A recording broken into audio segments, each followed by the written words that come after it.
3월 14일 새벽 기도회를 시작하겠습니다. 사도신경으로 우리의 신앙을 고백하겠습니다. 나는 전능하신 아버지 하나님, 천지의 창조주를 믿습니다. 나는 그의 유일하신 아들, 우리 주 예수 그리스도를 믿습니다. 그는 성령으로 잉태되어 동정녀 마리아에게서 나시고 본디오 빌라도에게 고난을 받아 십자가에 못 박혀 죽으시고 장사된 지 사흘 만에 죽은 자 가운데서 다시 살아나셨으며 하늘에 오르시어 전능하신 아버지 하나님 우편에 앉아 계시다가 거기로부터 살아있는 자와 죽은 자를 심판하러 오십니다. 나는 성령을 믿으며 거룩한 공교회와 성도의 교제와 죄를 용서받는 것과 몸의 부활과 영생을 믿습니다. 아멘. 하나님의 말씀 창세기 24장 28절부터 49절까지의 말씀입니다.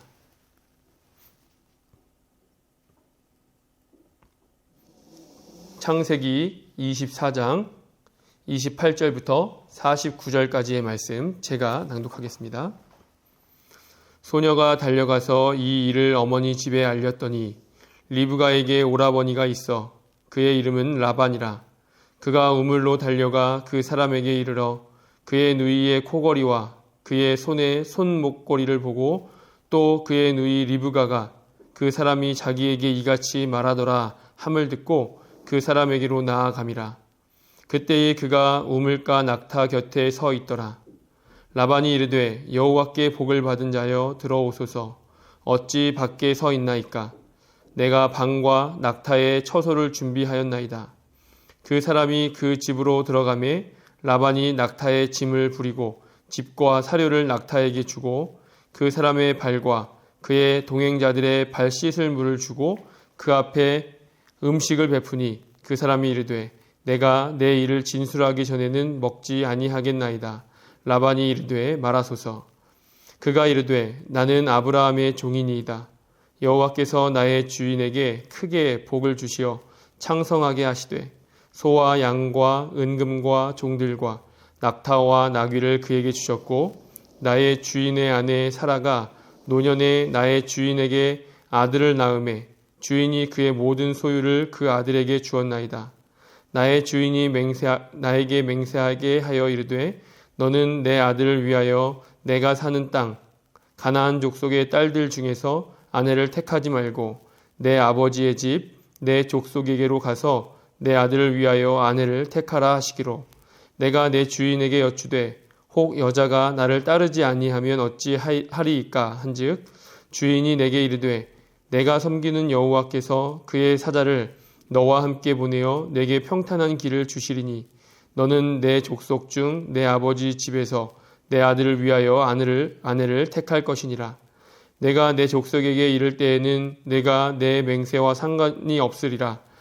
만일 그들이 내게 주지 아니할지라도 내가 내 맹세와 상관 없으리라 하시기로 내가 오늘 우물에 이르러 말하기를 내 주인 아브라함의 하나님 여호와여 만일 내가 행하는 길에 형통함을 주실진대 내가 이 우물 곁에 서 있다가 젊은 여자가 물을 기르러 오거든 내가 그에게 청하기를 너는 물동이의 물을 내게 조금 마시게 하라 하여 그의 대답이 당신은 마시라 내가 또 당신의 낙타를 위하여도 기르리라 하면 그 여자는 여호와께서 내 주인의 아들을 위하여 정하여 주신 자가 되리이다 하며 내가 마음속으로 말하기를 마치기도 전에 리브가가 물동이를 어깨에 메고 나와서 우물로 내려와 깃기로 내가 그에게 이르기를 청하건대 내게 마시게 하라 한즉 그가 급히 물동이를 어깨에서 내리며 이르되 마시라 내가 당신의 낙타에게도 마시게 하리라 하기로 내가 마심에 또 그가 또 낙타에게도 마시게 한지라. 내가 그에게 묻기를 내가 네 딸이냐 한즉 이르되 밀가가 나홀에게서 낳은 부두엘의 딸이라 하기로 내가 코걸이를 그 코에 꿰고 손목걸이를 그 손에 끼우고 내 주인 아브라함의 하나님 여호와께서 나를 바른 길로 인도하사 나의 주인의 동생의 딸을 그의 아들을 위하여 택하게 하셨으므로 내가 머리를 숙여 그에게 경배하고 찬송하였나이다. 이제 당신들이 인자함과 진실함으로 내 주인을 대접하려거든 내게 알게 해주시고 그렇지 아니할지라도 내게 알게 해주셔서 내가 우로든지 좌로든지 행하게 하소서. 아멘.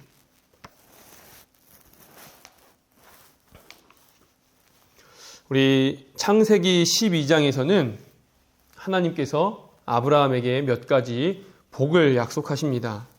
그 중에 하나가 땅에 대한 것입니다. 땅은 지금도 살아가는데 굉장히 매우 중요한 요인이죠. 그러나 예전에 땅은 더 중요했던 것 같습니다. 거의 생명과 같은 것이었습니다. 땅뿐인가요? 땅, 물, 이런 것들은 그 무엇과도 바꿀 수 없는 것이었죠. 아브라함이나 이삭의 경우에서도 물은 생명이었습니다. 땅과 마찬가지죠. 우리 사라가 죽었을 때 그때까지 아브라함은 자기 자신의 땅이라고 할 만한 그런 땅이 아마도 없었던 것 같습니다. 그래서 헤브론에서 땅을 구매합니다. 사라를 장사 지내기 위해서죠. 그래서 처음으로 땅을 가지게 됩니다. 아브라함의 마음에는 아내를 장사 지낼 땅이 필요한 동시에 아마도 하나님의 약속을 이루어 간다라는 그런 의미를 가지고 있었을 것입니다.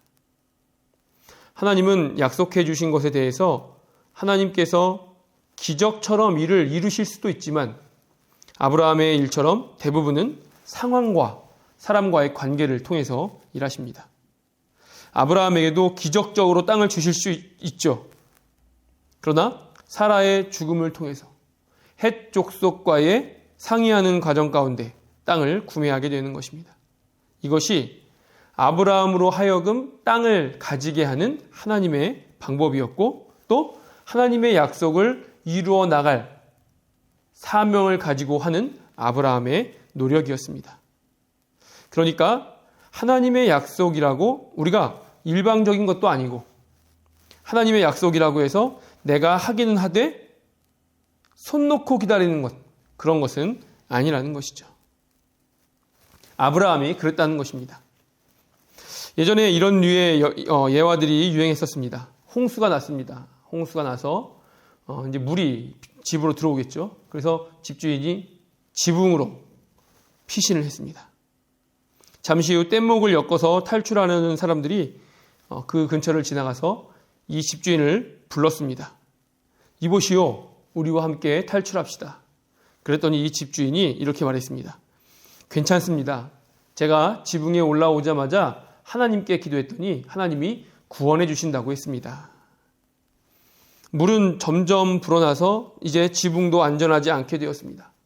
잠시 후에 구조대원들이 구명보트를 타고 와서 지나가는데 그 사람 집의 옆을 지나가게 되었습니다. 그래서 그 사람을 향해서 소리쳤습니다. 우리가 그쪽으로 갈 테니 잠시만 기다리세요. 그랬더니 이 집주인이 이번에도 이렇게 말합니다. 저는 괜찮습니다. 기도해 봤더니 하나님이 구원해 주신다고 했습니다. 그렇게 구명보트도 보내버렸습니다. 이제 정말 지붕에 물이라고는 발 디딜 틈도 없을 정도로 물이 가득하게 있었습니다. 그때 마침 하늘에서 헬기가 나타났습니다. 그리고 구조대원들이 사다리를 내리면서 외쳤습니다. 우리가 마지막 구조대원입니다. 헬기 사다리를 타고 빨리 올라오세요. 저희가 안전하게 구출해 드리겠습니다. 그랬더니 이 사람은 이번에도 지금까지와 마찬가지로 하나님이 구원해 주실 것이라고 말하면서 헬기를 보내버렸습니다. 그리고 더 이상 피할 곳이 없게 되어 이 사람은 어떻게 되었을까요? 물에 빠져 죽었습니다. 이 사람은 하나님 앞에 가서 따졌다고 합니다. 하나님, 분명히 제가 기도했을 때 저를 구원해 주신다고, 구해 주신다고 하지 않았습니까? 그랬더니 하나님이 대답했다고 합니다. 얘야, 내가 3번이나 너를 구하러 갔는데 네가 다 거절하지 않았느냐? 저를 언제 구하러 오셨어요? 그랬더니 하나님이 뗏목으로, 구명보트로, 헬기로 너를 구하러 가지 않았니? 사실 극단적인 이야기죠. 그러나 이것을 통해서 우리가 너무 근본적인 그런 신앙을 갖는 것은 위험할 수 있다는 것을 보여주는 것입니다. 하나님은 물론 사람의 손으로, 하나님의 손으로 드라마틱하게, 극적으로 한 방에 해결하실 수도 있습니다. 그러나 일반적인 하나님의 방법은 그렇게 하시지 않죠. 사람의 손을 통해서 일하시는 것을 우리가 알 수 있습니다. 이런 관점에서 오늘 말씀도 마찬가지입니다. 아브라함의 노종은 하란으로 왔습니다. 그곳에서 이삭의, 우리 주인의 아들 이삭의 아내 될 사람을 찾고 있었습니다. 하나님이 도깨비 방망이처럼 뚝딱 해서 어디선가 갑자기 이삭의 아내를 구해주실 수도 있습니다. 갑자기 어디선가 알맞은 적정한 사람이 나타날 수도 있습니다. 그러나 그것은 그것이고 아브라함은 믿음을 가지고 자기가 할 수 있는 최선을 다하는 것이죠. 이 노종을 하란으로 보내고 그곳에서 며느리감을 구하는데 또 기준이 하나 있습니다. 최소한의 조건이 있었습니다. 그것은 신앙과 관련된 것이었죠. 절대로 양보할 수 없는, 그러나 너무 전보듯이 정확하게 하나하나라기보다는 자신의 그 신앙에 관련된 큰 범위의 최소한의 것을 이야기한 것이었습니다. 이번에도 하나님이 사람을 통해서 일하신다는 것을 알 수 있습니다. 쓰임받는 사람은 어떤 마음이어야 할까요? 하나님이 나를 사용하시기는 하는데 하나님의 일이니까 나는 대충 하면 될까요? 아니죠. 나는 내 일을 하는 것입니다. 나의 최선을 다할 때 하나님이 나를 통해서 일하시는 것이고 그것을 경험할 수 있는 것이죠. 이 종도 마찬가지입니다. 자기 일처럼 열심히 하죠. 최선을 다해서 이삭의 아내 될 사람을 찾아봅니다. 하나님께 기도합니다. 그리고 기도에 맞게 상황을 돌아봅니다. 그럴 때 리브가를 만날 수 있었고 만나봤더니 마침 아브라함의 동생의 손녀였던 것이죠. 이 모든 것이 어떻게 일어나게 된 것일까요? 하나님이 이루시는 약속에 참여하려는 최선의 노력이 있었기 때문입니다. 또 내가 하나님께 쓰임받고 있다는 확신, 나를 향한 하나님의 일하심, 이런 것을 믿었기 때문이죠. 우리도 하나님이 나를 통해서 일하신다는 그런 믿음이 있어야 합니다. 당연히 이런 믿음이 누구나 있겠죠. 그러나 오늘도 하나님이 나를 통해서 일하신다는 자각, 또 지금도 나를 통해서 일하신다는 인식, 지금 당장 나와 함께 계신다는, 나와 함께 일하신다는 그런 생각이 필요합니다. 하나님은 도깨비 방망이처럼 일하실 수도 있지만 일반적으로는 나를 통해서 또 내 주변 사람들을 통해서 일하십니다. 그리고 그렇게 나를 사용하시기를 원하시는 것입니다. 오늘 하루를 살아갈 때도 그 하나님의 일하심을 경험하는 저와 여러분 되시기 원합니다.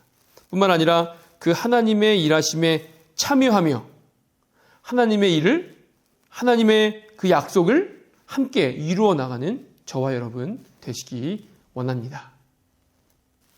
하늘에 계신 우리 아버지, 아버지의 이름을 거룩하게 하시며 아버지의 나라가 오게 하시며 아버지의 뜻이 하늘에서와 같이 땅에서도 이루어지게 하소서. 오늘 우리에게 일용할 양식을 주시고 우리가 우리에게 잘못한 사람을 용서하여 준 것 같이 우리 죄를 용서하여 주시고 우리를 시험에 빠지지 않게 하시고 악에서 구하소서. 나라와 권능과 영광이 영원히 아버지의 것입니다. 아멘.